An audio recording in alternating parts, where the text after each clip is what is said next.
Welcome, ladies and gentlemen, to Superintendents Unplugged, In Depth with Davis, the podcast where we'll dive deep into the world of educational leadership. I'm your host, Addison Davis, and I'm thrilled to have you join me as we embark on the inspiring journey together. As a superintendent once myself, I understand the challenges and complexities that come with leading a school district. But what I've come to realize is that there's abundance of amazing work being done by superintendents all across our country. This podcast is a platform to shine a spotlight on their incredible accomplishments and innovative approaches.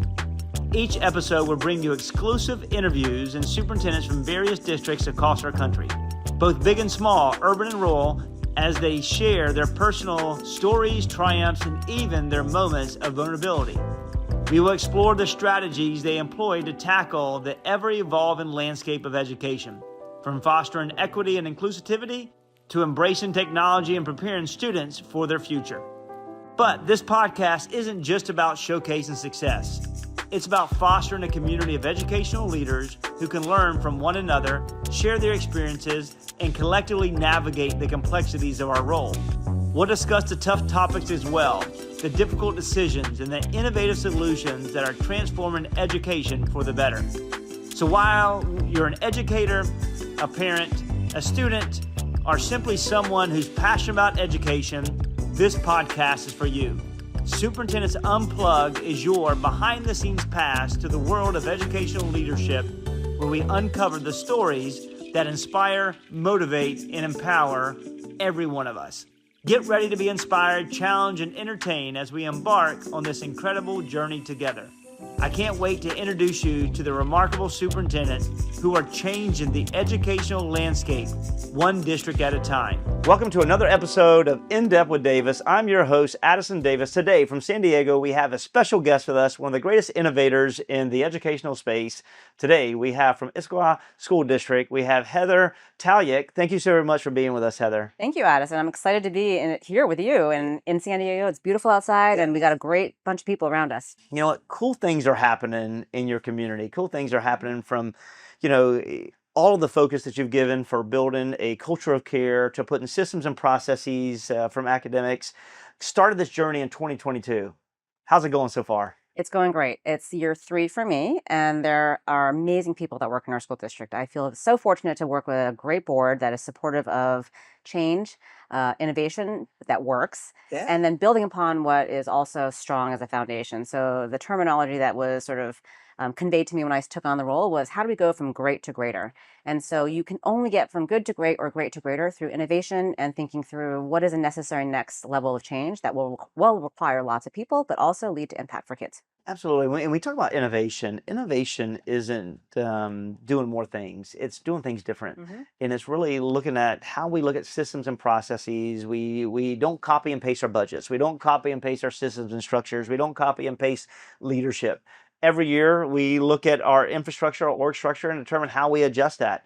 How's that look? What does that look like in your school district in the last 3 years as you continue to build some beautiful systems to be able to accelerate learning? Yeah, absolutely. So, I mean, first is sort of figuring out what are the things that are already working or that are bright spots you can build upon.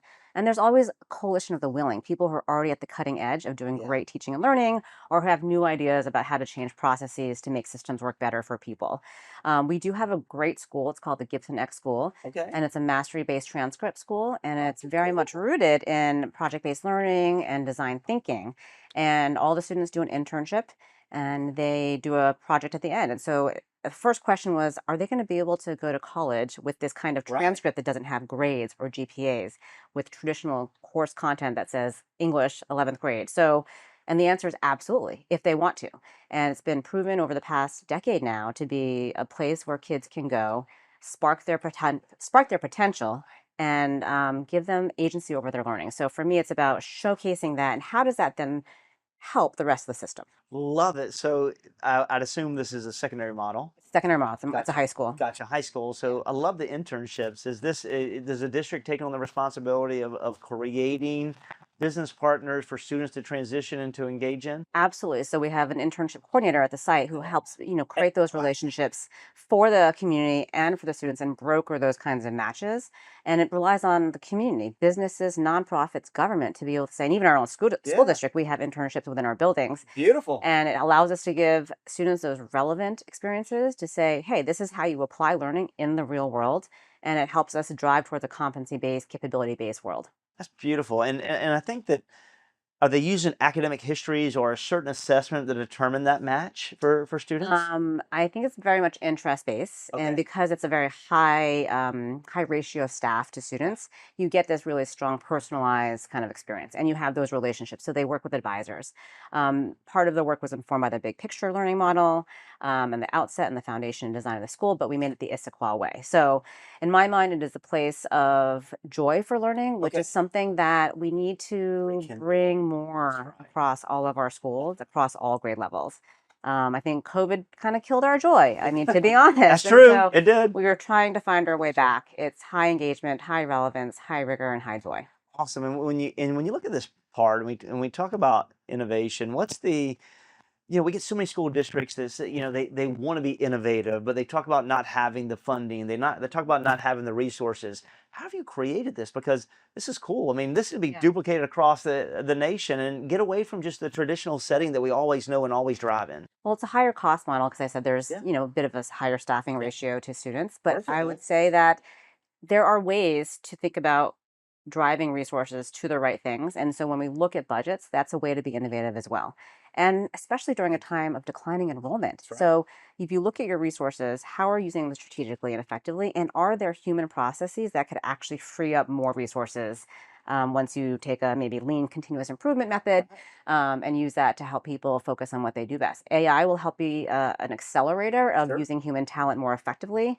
I think that's still yet to be seen at scale, right, with the workforce. We should be getting closer to that window. Yeah, so I think we'll get there more quickly. Right. But change takes a lot of time, right? And it takes people reskilling, upskilling. That's right. And bringing in new examples of what can be possible. So again, you might have your early, coalition of the early, early coalition. Yeah. Oh my gosh, the coalition of the willing.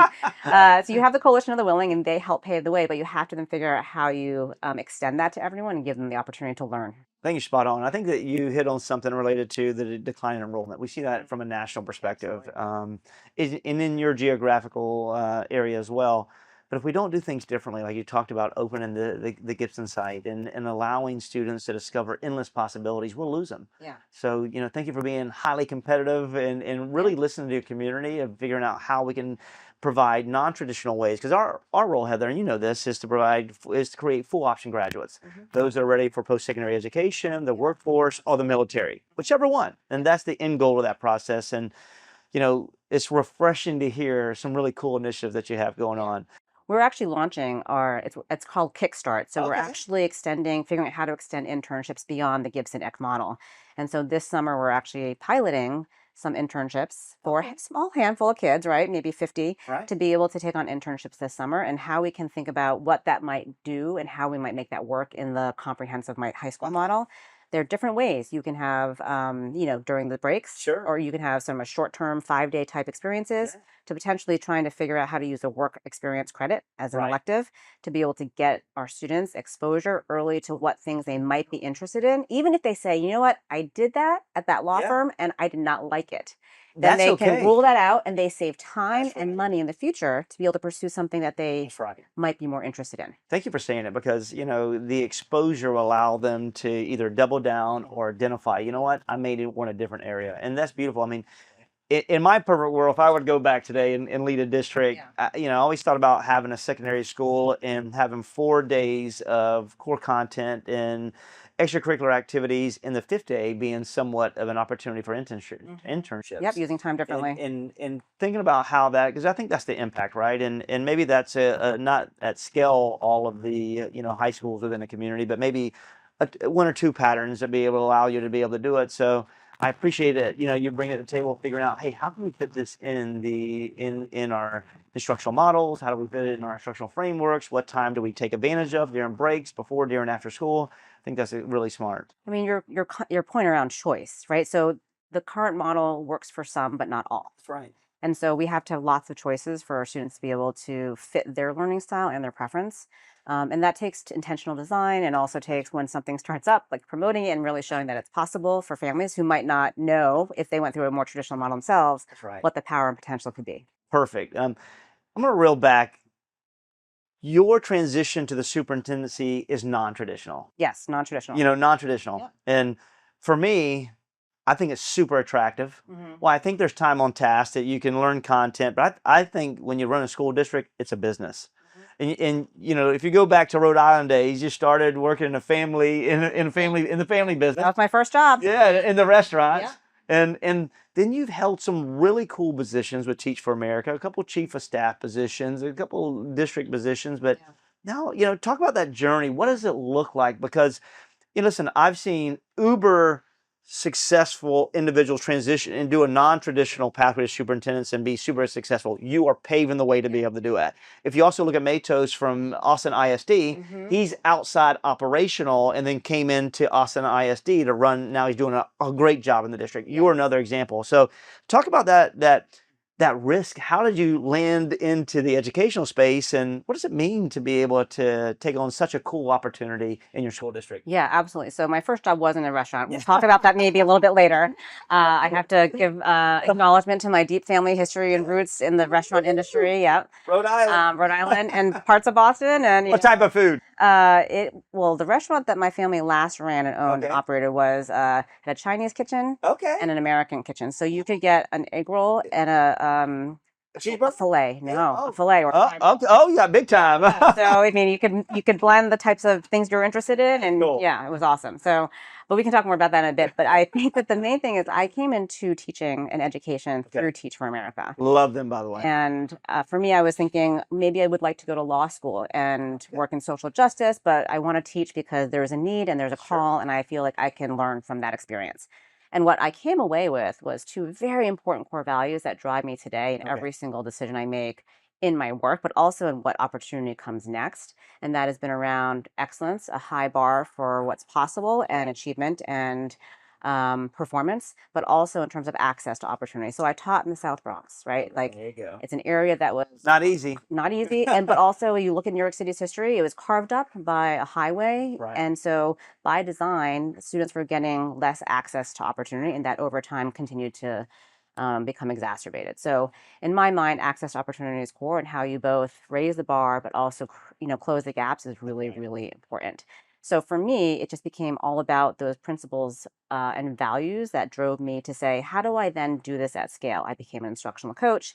I found myself working for Chancellor Klein under the Bloomberg administration, and I saw really cool. I saw more than teaching and learning. I saw business operations. I saw algorithms that were matching kids to high schools, like using a residency model from med school. Cool. And so you're kind of thinking, gosh, if that's possible to create more opportunities for kids, what else is possible? And that led me to business school. And so that's the trajectory. And then from there, I say I had like 3 or 4 years out of the actual education business, because I was in business school and then I did nonprofit consulting. But then I went right back in. I worked back at Teach for America. So for me, it was about taking new opportunities that allowed me to continue to grow my potential scale and scope of impact. Right. And I just relied on my skill set, which was growing in terms of competency and capability, like leadership, team performance. Continuous learning in an organization, agile teams, and just looking at what are the results, what's your intent, and is it matching up? That's right. Perfect. I mean, I think all those experiences that you just spoke about, that rich diversity of knowledge that you were able to gain, and allows you to kind of drive the work you're doing today. And that as you look at your focus, you've done a really nice job of building a culture of care in your district. And at the same token, not only are you building that culture of care where you're developing the whole family, you're focused on the whole child, but you've also focused on clearly of improving academics and really focused on, you talked about equity in the achievement gap. How have you braided those two together to do some really cool things in your district? When I came into the district, there was a culture of kindness, and that was really my predecessor, right? Really focused on that. It was reflected in lots of the words our teachers were using, our staff were using, and how people were introduced. And you're within your 100-day plan reflection? As well. But I thought about that. I said, well, what is actually important to me about that as a next step for driving performance and focus? And I thought it's stronger together. So once you work in many school districts, as you have, and at scale, you realize that every single organization in school districts specifically has problems with siloization. Right. It's just what happens, right? As you think about functional units or regional units to help support the entire field. So essentially, I was like, okay, we have a culture of kindness. We have some good sort of beliefs of how to be with each other as Right. people. But now let's think about how we can use all of the sum of our parts to be able to be more effective. So that's where Stronger Together came into play for me.